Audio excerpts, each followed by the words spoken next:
मी आदेश बांदेकर तळेगावातून आपणा सगळ्यांना मनापासून नमस्कार करतो आणि आपणा सर्वांना शुभेच्छा देतो। कोडोलकर कॉलनी तळेगाव या ठिकाणी आलेले आहोत। या माऊलीचं सासरचं नाव आहे उज्ज्वला हनुमंत मोरे, तर माहेरचं नाव उज्ज्वला ज्ञानदेव भोसले। जाऊ खाणार नक्षत्र भरल्या आकाशात चांदण्या अनेक, चंद्र मात्र एक, हनुमंतरावांचे नाव घेते भोसलेंची लेक। अरे वा, खरंच रे काय चांदण्या पडल्या। सुरुवात करूया आजच्या गप्पांना। नमस्कार नमस्कार नमस्कार, द्या ओळख करून। हा माझा भाऊ नमस्कार। निलेश भोसले, ही माझी जाऊबाई। नमस्कार। हे माझे मिस्टर। नमस्कार। ते त्यांचे लहान भाऊ मनोहर मोरे।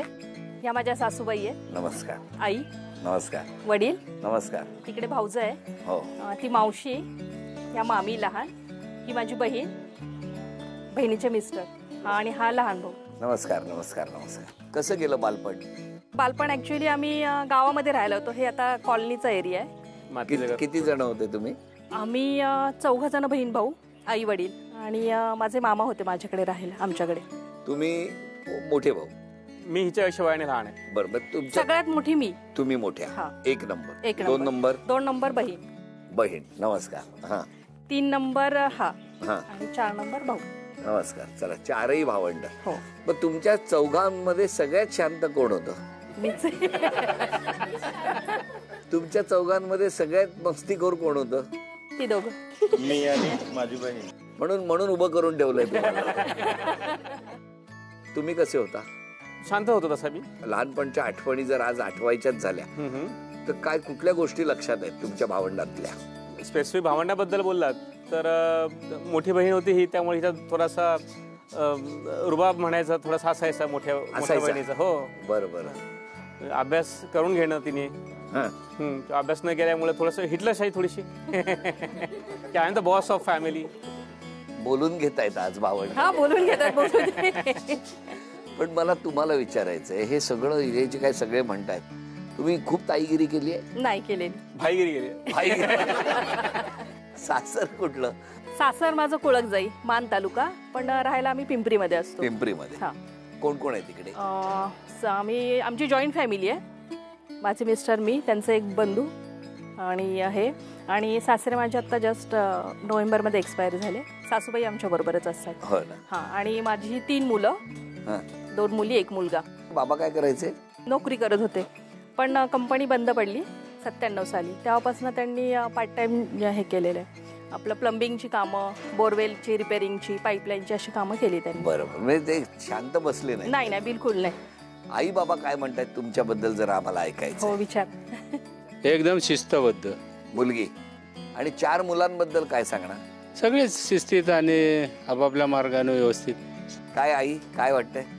ही पण मुलगी शांतच होती, सगळ्याकडून अभ्यास करून घ्यायची ती, आणि सगळं हिचे ऐकत होते। ऐकायला लागायचं? हा, ऐकत होते सगळे। नाही, असं काही नाही, तो तुम्हाला कळेलच। त्याने मला कळतच आहे। जरा बहिणीकडे द्या। ताई एकदम शांतच होती पहिल्यापासून, आणि दोघंही, मी आणि माझा लहान भाऊ, आम्ही दोघं फार मस्ती करायचो जास्त करून, आणि काही आम्ही केलं की मग ती आईला सांगायची की हे असे करतात आहेत म्हणून। मी कुठली गोष्ट मनात ठेवली नाही, मनात नाही ठेवली तिने, लगेच सांगून टाकायची, सांगायची। तिच्याकडून होत असेल तेवढं ती करायची, आम्हाला नाहीच ऐकलं की मग आईला सांगायची। मग आणि आईचं कसं असतं, रिॲक्ट कशा व्हायच्या? आई पण आमची खूप शांत आहे पहिल्यापासून। ती काही बोलत नाहीये। इव्हन म्हणजे आम्ही 4 जण पण ना शाळेमध्ये अशी मस्ती करायचो नाही, का तर असं वाटायचं आपण भांडणं केली आणि आपल्या घरी जर कोणी आलं तर आपल्या आईला भांडता येत नाही कोणाशी, त्यामुळे आम्ही कोणाशी भांडत नव्हतो। प्रॉब्लेम होता मेन हा पॉइंट। आई, तुमच्या शांत असण्याचा फायदा केवढा झाला बघितला का? भाऊ? ती या घरामध्ये मोठी, आणि ती ज्यावेळेस लग्न झालं त्या घरामध्ये पण ती सून म्हणून मोठीच, पण दोन्ही कर्तृत्व तिने खूप छान पद्धतीने केले। आम्ही लहान होतो, अजूनही आठवत आहे, बिस्किटचा पुडा वगैरे जरी आला तरी ती पहिल्यांदा आमच्या तिघांना डिस्ट्रीब्यूट करणार, मग ती तिच्याकडे ठेवणार। म्हणजे असं बिस्किटाचा पुडा हा फक्त एक एक्झाम्पल आहे। ऐका, तुमच्या बोलण्यामध्ये ना काही गोष्टी मनात येत आहेत आमच्या, की बिस्किटाचा पुडा आणला तर 3 भावांना एक एक देऊन राहिलेला आपल्याकडे नाही असं नाही तुम्ही प्रमाण नाही सांगितलं. म्हणजे समान द्यायची ती पूर्ण समान हो. अगदी. म्हणजे ती मोठी आहे म्हणून काय मोठा हिस्सा वगैरे असं कधीच नाही खाण्याच्या बाबतीत. दुसरी एक गोष्ट अशी झाली की ती अभ्यासात खूपच हुशार होती. तिला 10वीला 146 मार्क आहेत गणितामध्ये 150 पैकी. तर ती प्रचंड हुशार असल्यामुळे आमच्यावरती ते अनसेड प्रेशर होतं की तिने एवढं चांगलं परफॉर्म केलेलं आहे तर आम्हालाही तसं दाखवताच आलं आपल्याला पाहिजे. किती मिळाले गणितात? मला 124 होता. 124. आपण? मला हार्डली 100 होते. 100 जेमतेम 100 क्रॉस केली. अच्छा. आणि आपण? मला काहीतरी 115 काहीतरी होते. केवढे बघा ना अभ्यास केलाय या सगळ्या. ताई खूप अंडरस्टँडिंग आहेत, सगळ्यांना खूप समजून घेतात आणि अजूनही लहानापासून मोठ्यापर्यंत सगळ्यांना समजून घेतात. कधी असं कुठल्याच गोष्टीमध्ये समजून घेतले ना असं नाही. उज्ज्वलाबद्दल काय सांगणार. उज्ज्वला आणि चारही मुले खूपच शांत आणि व्यवस्थित होते आणि खूप आजोळी आले ना खूप मस्तीखोर. आजी बाबांना तर खूप आवडायची मुलं ही. मला या भावंडांना विचारायचंय, अशा ताईची पाठवणी झाली, तो प्रसंग कसा होता तुम्हा भावंडांसाठी? रडलो होतो आम्ही. रडलो होतो सगळे? हो रडलो होतो. काय हो? खरं त्या बाबतीत सांगायचं झालं तर आम्ही म्हणजे मी तर खूप लहान होतो. मी जेमतेम 6वी-7वी मध्ये होतो. एवढं काही पण एवढ्या लहान वयातच लग्न झालं आणि तो लहान होता त्यावेळी. मी खूप लहान होतो. त्याला आनंद झाला असं. बिस्किटाच्या पुड्यातला शेअर त्याचा वाढला ना. वाढला, बिस्किट जास्त मिळणार. पण तो क्षण एकदम तुमच्या डोळ्यात पाणीच आलं. पाठवणीचा दिवस आठवला. काय हो तुमच्या मनात काय त्यावेळेचं? रडलो होतो थोडंसं. इमोशनल तर झालं होतं डेफिनेटली. तिकीट तो रडली मला आठवत नाही. खरं ती रडलो होती मला Actually आठवत खरं मी नाही. खरंच नव्हते रडले जात. नाही ना, आता बाबाजी रडतात. माहित नाही. माहित नाही, विचारतो थांबा थोड्या वेळात. पण मी नव्हते रडले. नाही तरी ना. सगळेजण रडले आज. पण आता सगळं एकदम आनंदात हो आहे. एकदम व्यवस्थित हो, आहे. मस्त. हो ना. स्वभाव पण सगळ्यांचे छान आहेत. एक छोटंसं आव्हान आहे तुम्हाला. हा. आणि ते आव्हान असं आहे की तुम्हाला तिथे बसूनच ना मी एक एनव्हलप देणार. तुम्हाला अभिनय करायचा आहे. बर. म्हणजे तो अभिनय केल्यानंतर यांनी जर ओळखला तर या माऊलीला तुम्ही सोन्याची नथ बक्षीस म्हणून मिळवून देणार. बर. न बोलता अभिनय करायचा आहे. आणि तो खेळ खेळत असताना जर त्या एनव्हलप मध्ये दिलेलं गाणं किंवा चित्रपटाचं नाव तुम्ही नाही सांगू शकला तर मग दुसरं एनव्हलप आम्ही देणार तुम्हाला. बघूया 2 संधी आहे. त्या 2 संधीमध्ये ते अचूक ओळखणार का बघूया. हे गाणं आहे न बोलता.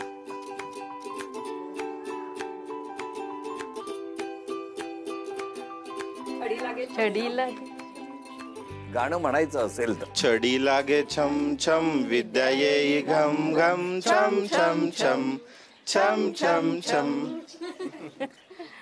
म्हणजे ती छडी खरं अशीही दाखवू शकले असते. पण लहानपणापासूनचा सगळा जो काही राग होता तो ताईवर काढायचा बाकी होता.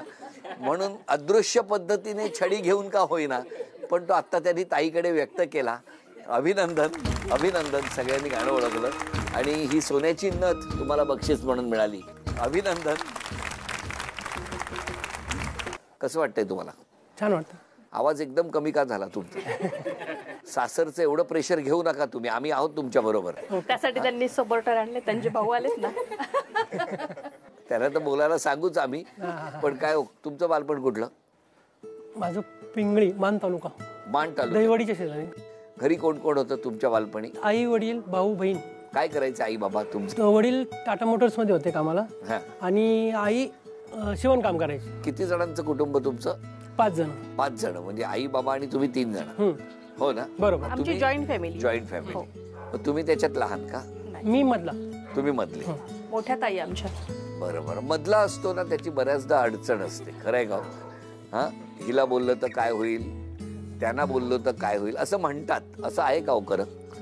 होतात ना. मोठ्याचे आणि बारकेचेच लाड होत. मी पण मधला आहे. तेच एक तर मोठी आहे म्हणून आणि हे शेंडफळ आहे म्हणतात. बरोबर. बरं तुमच्या बाबतीत असं झालंय का म्हणजे मोठ्याचे कपडे लहानाला मिळायचे त्याने ते व्यवस्थित वापरायचे म्हणजे दुसऱ्याला मिळणार आणि तिसऱ्याला नवीन कारण ते लहान होत नाहीत. ते आम्ही 7वी पर्यंत होतो तेव्हा तोपर्यंत होतो. त्यानंतर तो एकदम हाईट त्याची एवढी वाढली त्यामुळे काय. पण हे असं असतं की नाही लहान असताना त्या सगळ्या आठवणी असतात पण खूप छान असतात. मग तुमचं लग्न कसं जमलं? तर हे वडिलांनी. आमचं अरेंज मॅरेज आहे. मी म्हटलं का लव्ह मॅरेज आहे? माझ्या वडिलांची आत्या आहे, त्यांनी आमचं लग्न जमवलं. पण कसं काय, कधी म्हणजे हे आले होते का बघायला वगैरे? नाही नाही, असंच त्या एकदा आल्या होत्या. आपण आधी ते नंतर ना. आज तरी बोलू द्या ना, लगेच काय दपतात बिचारे. ते कधी बोलायचा प्रयत्न केला लगेच नाही आज काय का त्या तिकडे असं काय. पण काय हो, कसं काय बघण्याचा कार्यक्रम झाला होता? झाला होता. कुठे? इथे तळेगावला चालतो. तुम्ही आले होते? हा, कोण कोण? वडील, मी, भाऊ, आई. काय होता तो प्रसंग, कसा होता सांगा ना आम्हाला. त्यात प्रेशर होतं थोडं पण. आणि मग काय झालं, बघण्याचा कार्यक्रम, पसंती झाली. तुम्हाला प्रेशर का होतं? पहिलंच लग्न होतं. बाकीचे 10 लग्न करून बघायला जातात मुलगी.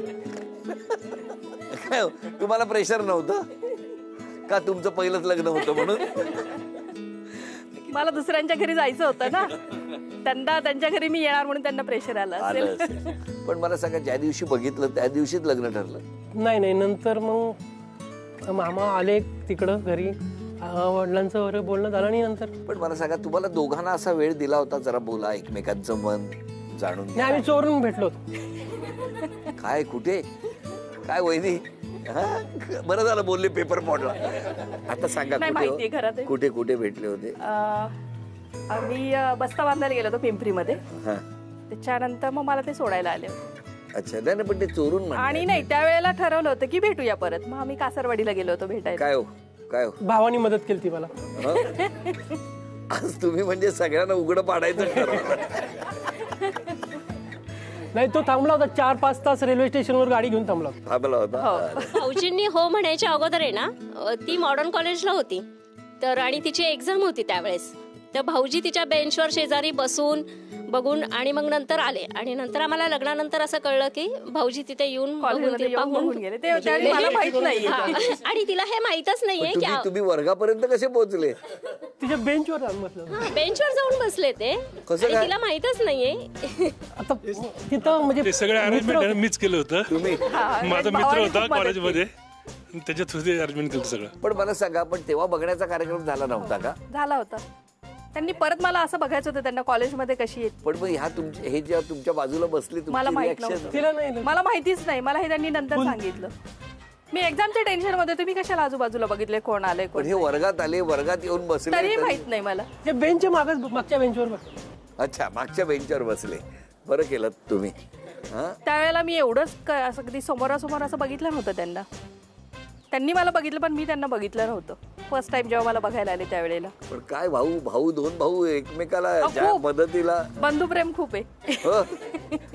कुठेही जाईल ना तिथे दोघं भाऊ असतात. एक वेळ बायको बरोबर नसेल तरी चालेल पण भाऊ पाहिजे. मला तुम्हाला विचारायचंय, काय सांगणार वहिनींबद्दल? नाही, वहिनींचा स्वभाव एक नंबरच आहे आणि त्यांच्यामुळे आमचं घर अजून एकत्र राहिलेलं आहे. काय बघा, नाही असेल सगळ्यांचं त्याला हे असतं, पण ते मला क्रेडिट देते, ते त्यांचं मोठेपण आहे. नाही, पण तरी सुद्धा ते मनापासून जी भावना व्यक्त केली, आणि ती भावना ज्या क्षणी व्यक्त झाली टचकन तुमच्या डोळ्यात पाणी आलं. तुमच्याच नाही तर त्यांच्याही. काय वाटतंय? नाही, बरोबर आहे ना. कुटुंब एकत्र राहावं यासाठी कोणीतरी मध्यस्थी व्हावंच लागतं. कोणीतरी 2 पावलं पुढे जावं लागतं, कोणीतरी 2 पावलं मागे घ्यावी लागतात. आणि त्यातूनच हे कुटुंब एकत्र राहणं हे जेव्हा दिराकडनं येतं तेव्हा त्यांची भावना किती स्पष्ट आणि स्वच्छ आहे हे व्यक्त होतं. खरंच खूप छान वाटतंय. काय म्हणणं आहे तुमचं? माझं पण नंतर लग्न झालं, पण तिला पण वहिनींनी म्हणजे तिला लग्न झालं तेव्हा बऱ्याच गोष्टी माहित नव्हत्या, त्या सगळ्या सांभाळून घेऊन तिला पण व्यवस्थित ट्रेन केलं. सासूबाई बोला आता सुनेबद्दल. तिला आम्ही बघायला गेलो, तिलाच पहिलं बघितलं, दुसरी मुलगी बघितलेली नव्हती आम्ही. तिला बघितलं, आम्हाला त्याच वेळेला पसंत झाली. खूप छान, म्हणजे पहिल्यापासून मला मैत्रिणीसारखी सून नाही, मुलगी म्हणून. मी सुनेचं असं म्हणजे दोघींना पण कधी केलं नाही. पण खुश आहात तुम्ही? समाधानी? एकदम छान. किती मस्त असतं ना. अजिबात मला न विचारता कुठलीच गोष्ट ती करत नाही. जाऊबाई ताई तशा छानच आहेत त्याच्याबद्दल. आणि आशा पण छान आहेत, तशाही छान आहेत. खूप साध्या आहेत, म्हणजे सगळं मला हे करावं लागतं पुढे होऊन. त्या स्वतः असं पुढे होऊन कुठलंच फॅशन बद्दल म्हणा कशाबद्दलच हे करत नाहीत. ताई आपण करू करू करून सारखं मागे लागावं लागतं. आता मला कारण मिळालं. प्रत्येक ठिकाणी त्या दुसऱ्याला पुढे करतात, दुसऱ्याला त्याचं श्रेय देतात, म्हणून 24 वर्ष हे कुटुंब एकत्र असल्याची भावना दिराकडून व्यक्त झाली. एक छोटंसं आव्हान आहे तुम्हाला. तुम्ही सगळ्यांनी मिळून 5 फुलांची नावं सांगायची आहेत. कोणीही सांगा. तुमची वेळ सुरू होते आता. जास्वंद, गुलाब, गुलाब 2, मोगरा, 3, जुई, जाईजुई 4, 5. थांबा, यातलं एक कुठलंही फुल घेऊन या तुम्ही. तुमची वेळ सुरू होते आता. बघूया तुम्ही आमच्या वहिनींना बक्षीस मिळवून देणार. तोडू नका, दिसलं ना. या इतकं छान खेळ खेळले ते सगळ्यांच्या मदतीने आणि हा तन्मणी तुम्हाला झी मराठीकडून मिळवून दिला. माहेरच्या आठवणी सोबत घेऊन आपली ही माहेरवाशीण आता अंगणात पैठणीच्या खेळासाठी सज्ज होणार आहे. या ओटीच्या पदरात मायेच्या शुभेच्छा अखंड राहू देत हीच प्रार्थना करूया. या दोघी सज्ज झालेल्या आहेत. पैठणी आता कुठे नेमकी जाणार ते बघण्यासाठी आम्ही उत्सुक आहोत. मी ज्या ठिकाणी उभा आहे त्या ठिकाणी येऊन नंतर उभं राहायचं. खेळ सोपा आहे. समोर अनेक पाईपचे तुकडे दिसत आहेत खरं तर, पण हे वैशिष्ट्य असं आहे की बाबांनी टाकाऊतून टिकाऊ म्हणतात तसं काहीसं ते केलेलं आहे. म्हणजे हे पाईपचे तुकडे 2 रशीच्या सहाय्याने, दोऱ्याच्या सहाय्याने बांधलेत की जेणेकरून ते उभं केलं तर एक पिरॅमिड दिसतो, त्रिकोण दिसतो आणि त्यामध्ये लहान मुलं आल्यानंतर आपल्या चपला त्यामध्ये काढून ठेवतात. छोटे छोटे प्लास्टिकचे चेंडू आहेत. आता इथे लावलेले हे पेवर ब्लॉक हे या दोघींची परीक्षा घेणार आहेत. अचूक टप्पा पडला आणि जर ते त्या उसळून पाईपच्या मध्ये गेले तर तो 1 गुण मोजला जाणार. पण तो चेंडू त्या पाईपमध्ये जाणं हे फार महत्त्वाचं आहे. लक्षात ठेवा, दोघींनाही प्रत्येकी 10 संधी आणि या 10 संधीमध्ये सर्वाधिक गुणसंख्या ज्यांची होणार त्या ठरणार आजच्या भागातले होम मिनिस्टर आणि त्यांना मिळणार आहे पैठणी. कोण जिंकणार पैठणी आता बघूया. चला टाळ्या वाजवून शुभेच्छा देऊया.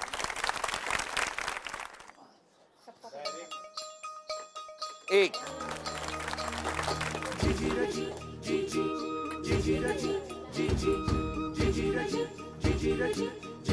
दोन, 3, 3. थांबा आता, थांबा. 5 संधी झालेल्या आहेत. 5 संधीमध्ये 3 ही गुणसंख्या तुमची. आता तुम्ही 1,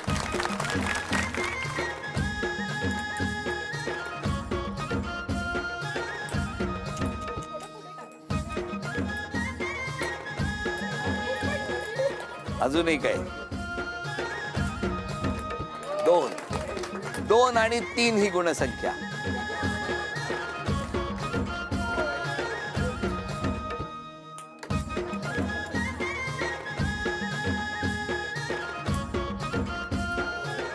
आतापर्यंत 2 आणि 3 हीच गुणसंख्या आहे. 2 आणि 4,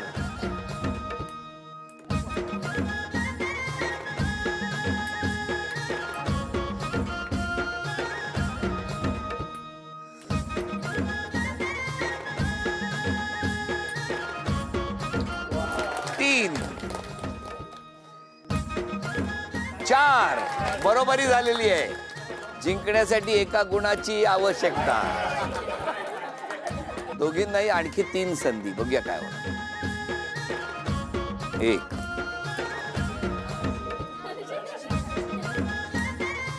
1, 2. चला, बरोबरी करण्याची संधी आहे.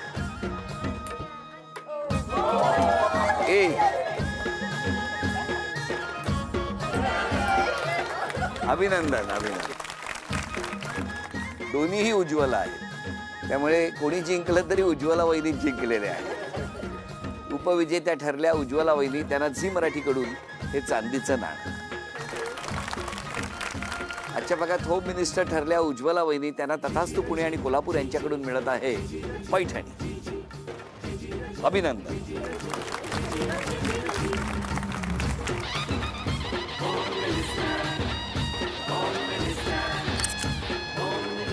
सासरी जाताना तुळशी वृंदावन आपल्या आईकडे देऊन आशीर्वाद घ्यायचा आणि निघायचं, असं जणू काही आता प्रथाच पडली आहे होम मिनिस्टरच्या या कुटुंबामध्ये.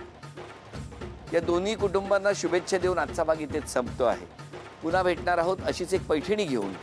होम मिनिस्टरची पैठणी माहेरच्या अंगणीच्या पुढच्या भागात.